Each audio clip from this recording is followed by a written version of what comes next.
If this message is crossing your path this week, this is amazing news. This first card, the Sun, is the underpinning energy of all of the energy this week that is big energy and can set you up for the rest of 2026. The Sun is the most resounding yes.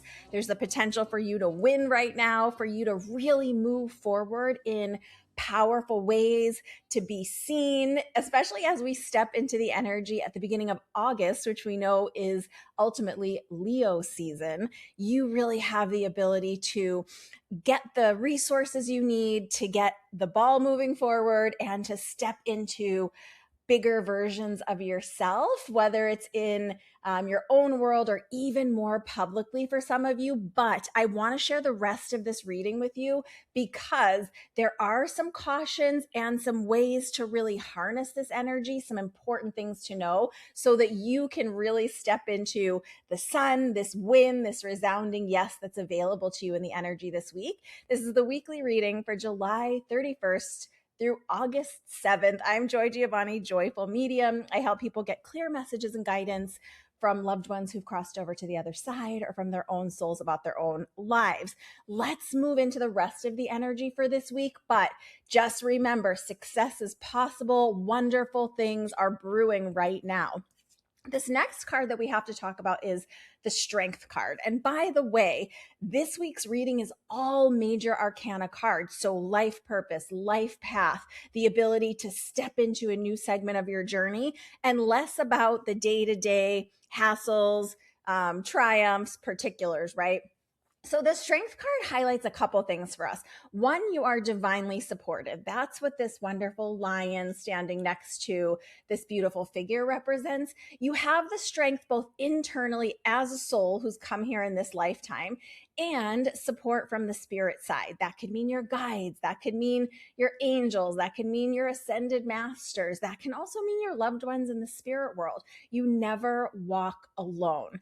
So just know that when you're doing your due diligence, your action steps in the world, it's a wonderful time to be calling on the unseen supporters to help move those, what I call them as cooperative components, the things you need in the world towards you so that you can better seize this energy in the most powerful way. This next card has a very strong message for us. This is the Death card, also a major arcana card. Now, often people think this Death card is scary. It is not. It is really just letting us know that there is some energy that we are participating in that needs to fall away now. Something has to be left behind so that we can step into this bright forward energy. And this doesn't always mean a physical death. This can mean a change or letting go of the way that we used to do something. This could be rewriting our own story in a way that we see ourselves as the hero instead of the victim. This can be just the way that you greet the world, the things that you do, the things that you think about. What are you giving your time and energy to right now? And if it's something that's not working for you or that you know deep in your heart needs to change or fall away, that's the guidance here. Because when we're holding on to something that's not working, something that's not flourishing, or an unhealthy way of doing something, we can't fully step into the light, into our power, into this big success and recognition that's available to you now. So don't be afraid of the falling away.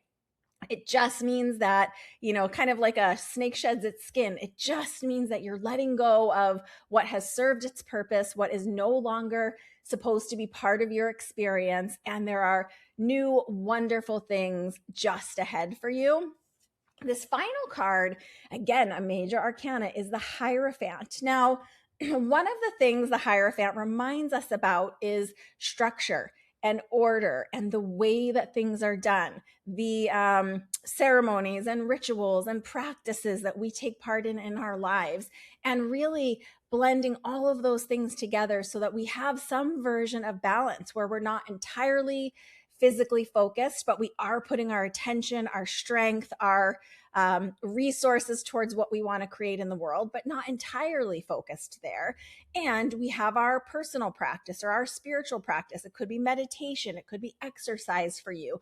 Whatever those grounding practices are that help you remember that it's not just this human experience. You're so much more than just your physical body. You're so much more than just your job or your family or the place you live. You are a soul having a human experience. And the Hierophant, if you are able to see the video and look at the picture, she's standing between these two elaborate, beautiful pillars. And she's really giving blessings to the people in front of her, but reminding them that they get to participate in more than one way, in more than one layer here. So if you are someone who has been entirely physically focused, kind of charging full speed ahead, but have forgotten your grounded personal or spiritual practices that really tie you into who you are, there's an encouragement here to remember those again. And conversely, if you're someone who kind of wants to sit on a lily pad and meditate all day and doesn't want to participate in the real world, there's a little nudge there for you too. It has to be both. We can't just be on a hope and a prayer and, want desperately a relationship and hope that the perfect person shows up at our door. That's not how it's going to work. We need the hope and the prayer, and then we also need action in the world. And that can look all kinds of ways depending on what your dreams and goals and things you're wanting to experience. But Spirit is so clearly saying these things are available to you now. Step into the sun, step into the light, step into the brightness and, again, the strength of who you truly are as a soul, and kind of letting go of the stories that aren't serving you, the people that aren't aligned with you anymore, whatever is not aligned with your forward progress and the life you want to create. There's a refocusing of your energy that needs to happen right now to fully step into this bright light of the sun.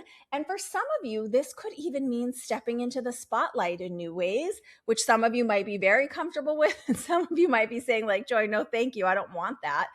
But sometimes in order to move our life in the direction that we want, we do need to step into the spotlight. You probably are an authority on something in your own life that you could be sharing with other people.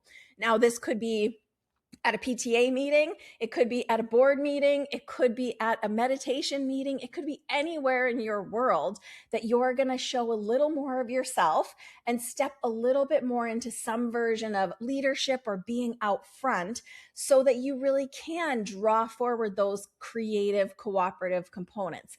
Maybe there's other people that you need to meet to start moving into the next phase of your life. Maybe there are things that you need to learn or experiences that would really benefit you as you move forward in the most beautiful and powerful and successful ways.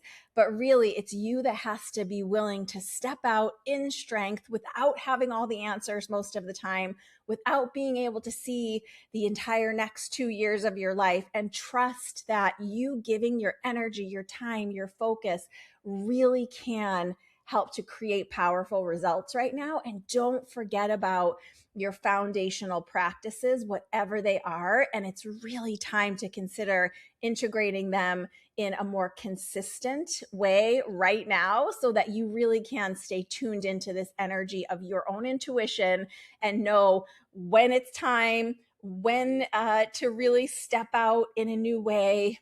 And don't be afraid to shine your light is what I want to say. Let me know how this week's reading resonated with you. I'm so excited. This is really powerful energy, and you have what you need to harness as much of it as possible right now. So wherever you're watching or listening, I would love it if you would drop a little comment to let me know what this reading means to you or what you've interpreted or received from it in your own life. And I will see you Monday for another podcast episode of Spirit Speakeasy, wherever you get your readings, or sorry, wherever you get your podcasts. And if you'd like to work with me privately, you can find all of that information on my website, joyfulmedium.com, including scheduling and pricing. And all of it is available to you right now under the Work With Me tab at joyfulmedium.com. Big hugs, lots of love. Bye for now.